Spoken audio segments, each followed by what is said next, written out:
Holy crap! Slate! Slate's here! Get him!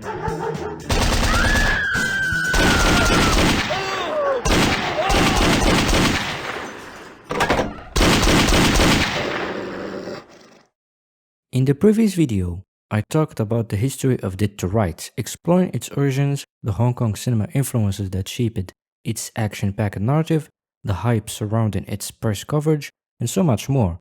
The video wrapped things up with a mention of Dead to Rights 2, but now, as we gear up for the next chapter, one question lingers: what twists and turns lie ahead in this second part?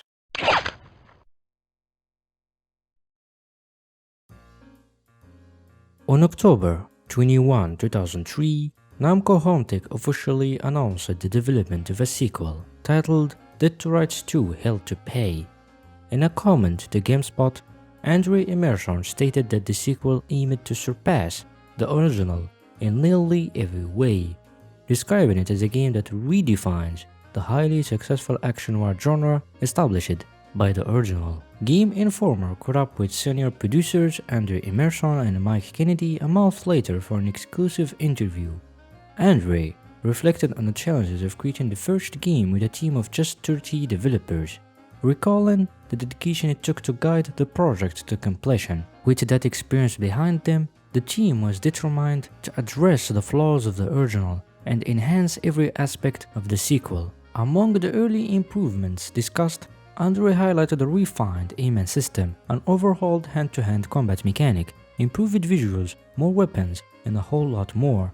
According to Emerson, Kennedy, and lead artist Pierre Roux, Dead to Rights 2 was ready to deliver an experience that built on the original's foundation while taking the action to new heights. Andre Emerson also stated that your companion, Shadow, would have played an important role in the sequel.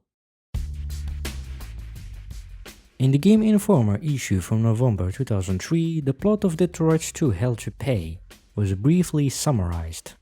Hell to Pay takes place 1.5 years after the first game, but shows events that both preceded and followed the original. One of Jack's few friends, Preacher Man Jones, gets in trouble in Dead to Rights 2, and Jack's not one to sit by and let a pal suffer. Flipping to the second page, we notice Game Informer touching on the origins of Jack Slate. According to Andre Emerson, the goal was to blend the grace of Chow Yun-fat with the rugged North American appeal of John McClane. I think he's a good hybrid of power and grace, Emerson explained.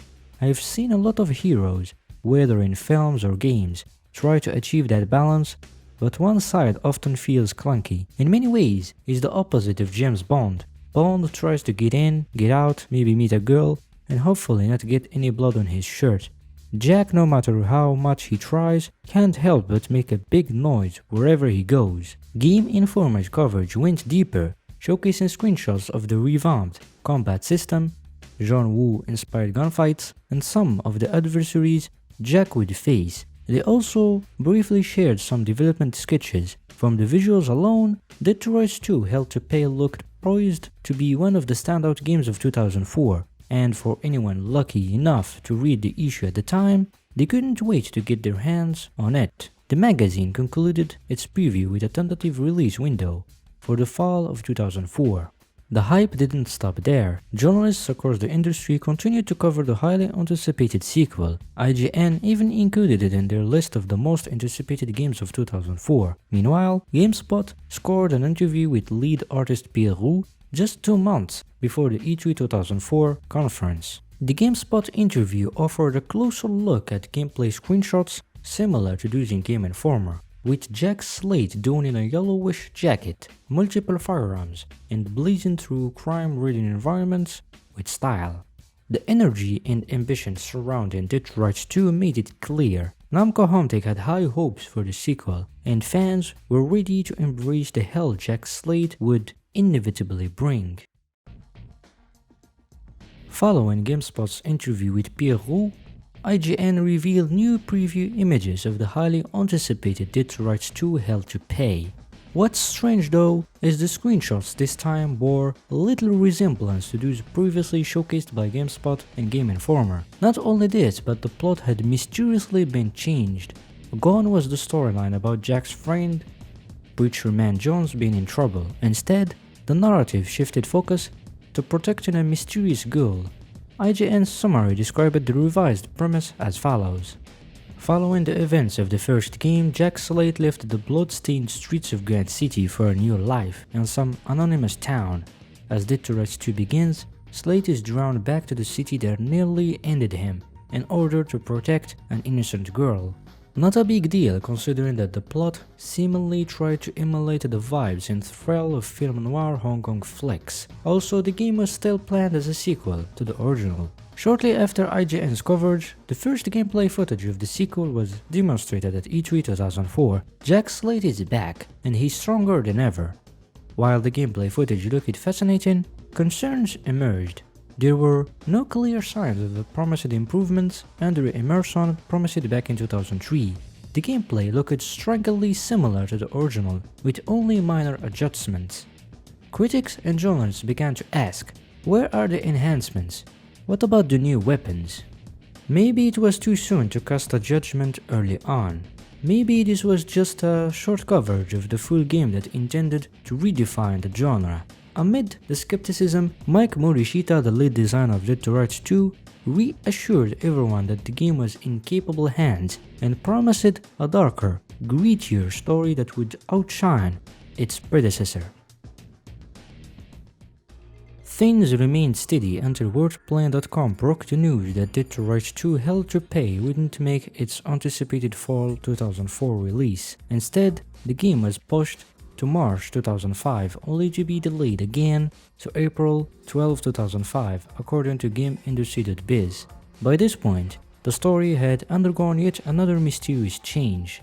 What was initially marketed as a sequel was now rebranded as a prequel, taking place before the events of the original game. Adding to the mystery, Jack Slate's appearance in the new footage looked drastically different from the two earlier previews, and so did the gameplay. But the most puzzling twist of all, the development torch had been passed to an entirely new team, Widescreen Games. What exactly had happened behind the scenes to bring about such drastic changes?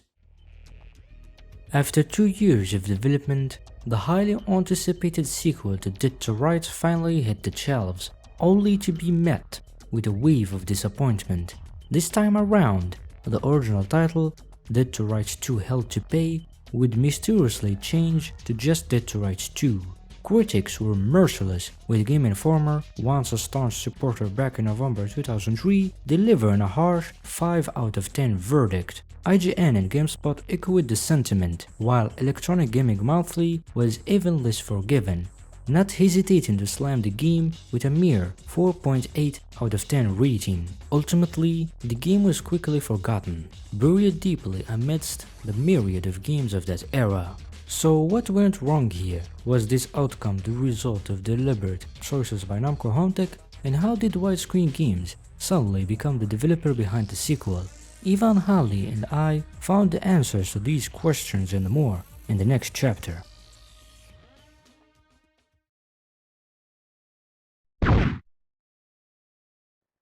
In the previous episode, I explored how 2004 was poised to be Namco Hometek's breakout year, until it wasn't. So, what exactly went wrong? To uncover the truth, we need to rewind to 2003.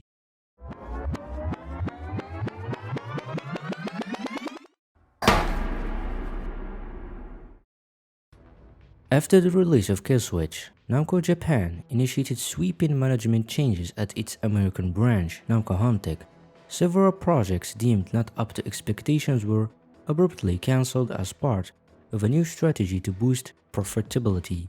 Among the first casualties was the Detroit spin-off Extreme Force, which was initially slated for a 2004 release, according to multiple media outlets. The truth, however, was that Extreme Force was far from complete, according to Pierre Roux. But what was this spin-off going to be about? Who pitched the idea in the first place? Extreme Force would have let players assume the role of new character Joseph Santini, a member of Grand City Anti-Crime, the corrupt police unit from the first game, who uncovers evidence of a terrorist army in Grand City, led by a shady fellow named Liam. The game would have featured more tactical stealth elements compared to Dead to Rights, featuring a greater reliance on gadgets and supporting AI characters.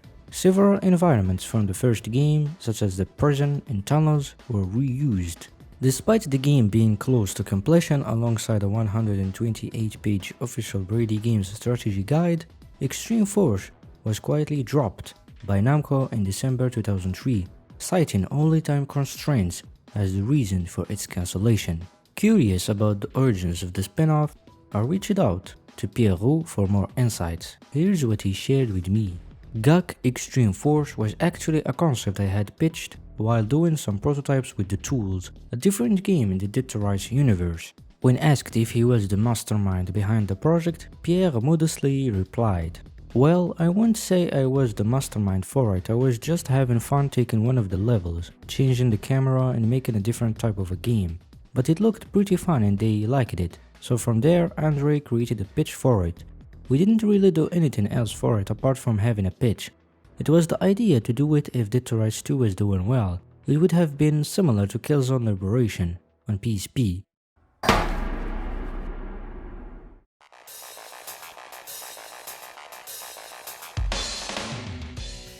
Another casualty of Namco Japan's business reconstruction was the highly anticipated Snake Plissken game, based on the iconic character from Escape from New York.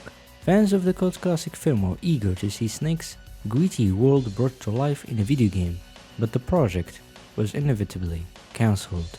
Ivan Halley summarized the whole situation in a few words via YouTube comment.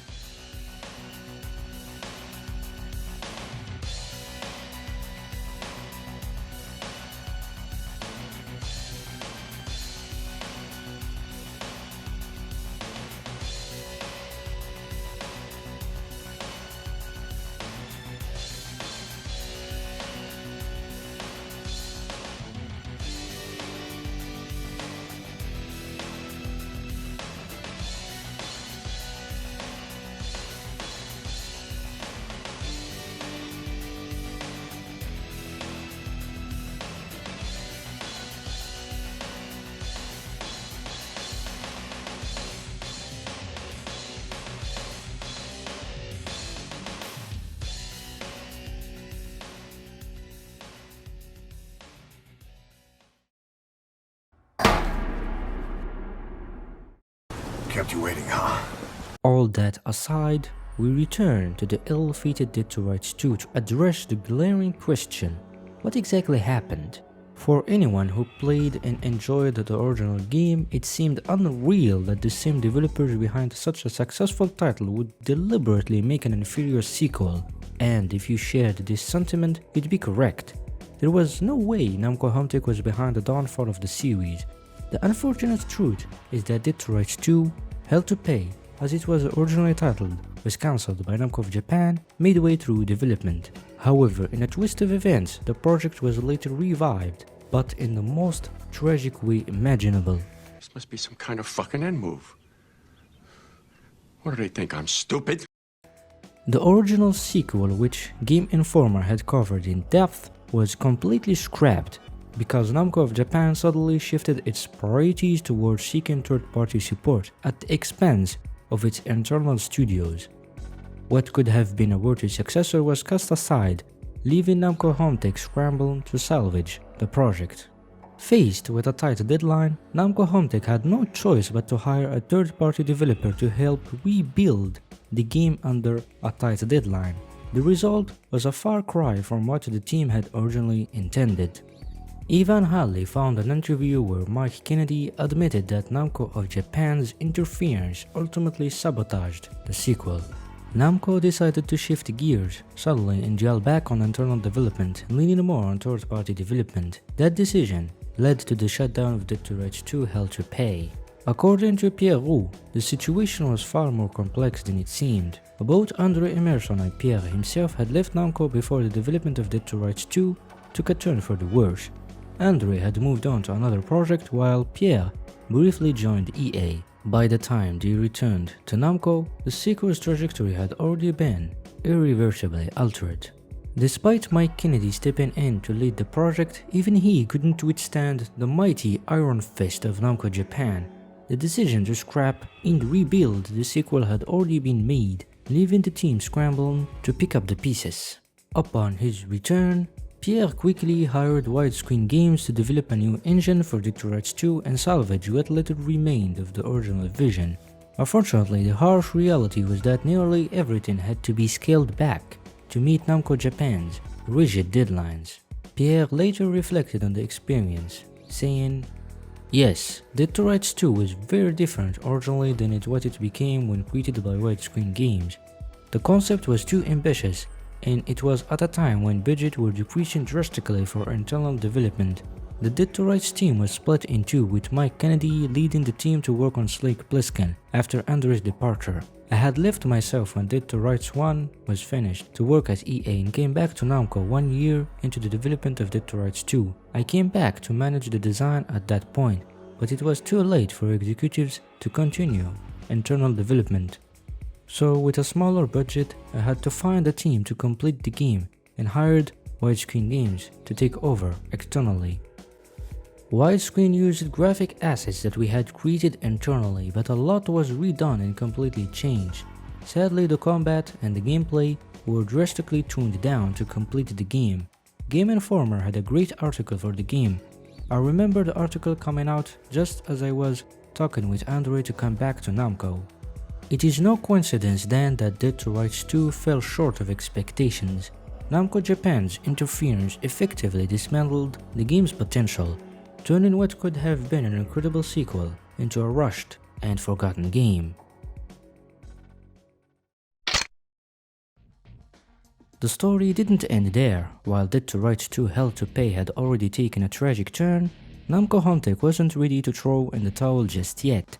With the franchise on life support, the team made one last push to reignite interest and, hopefully, save the franchise. Shortly after the release of the sequel, Namco Hometek announced Detroit Reckoning for the PSP, handing development duties to Rebellion Entertainment. Early screenshots led many to believe the game was a straightforward port of the sequel, but it soon became clear that this was something entirely new. Detroit Reckoning was Namco Hometek's last-ditch effort to utilize assets from the original Detroit 2 Hell to Pay and show the audience what the game could have been. But unfortunately, this potential was never fully realized. Only a handful of elements from the ill-fated sequel made it into the game. Mike Kennedy and Pierre Roux later revealed that those plans didn't quite pan out. That decision led to the shutdown of Detroit 2 Hell to Pay, which itself was looking awesome. Well over half done. Bits of it showed up in the farmed out sequel and PSP spin-off, but that's a whole other story. Mike Kennedy stated, whereas Pierre Roux further expanded. Mike Morishita, who was a designer on Detroit 2 internally, tried to recover the license while we were doing external development only by creating a PSP version, truer to the original. I think it was better, but if I recall, I was leaving Namco at the time. In the end, Detroit Reckoning was neither a commercial nor a critical success. Shortly after, Namco Hometek ceased to exist following the merger of Bandai and Namco in 2006. But just when all hope seemed lost, Namco wasn't ready to close the book just yet. In 2009, Namco would attempt to breathe new life into its dormant IPs, reviving classics nobody dreamed of seeing them return. Yet one name on that list stood out. A name that no one expected to see again. Detroit was about to rise from the ashes, ready to deliver a retribution no one expected.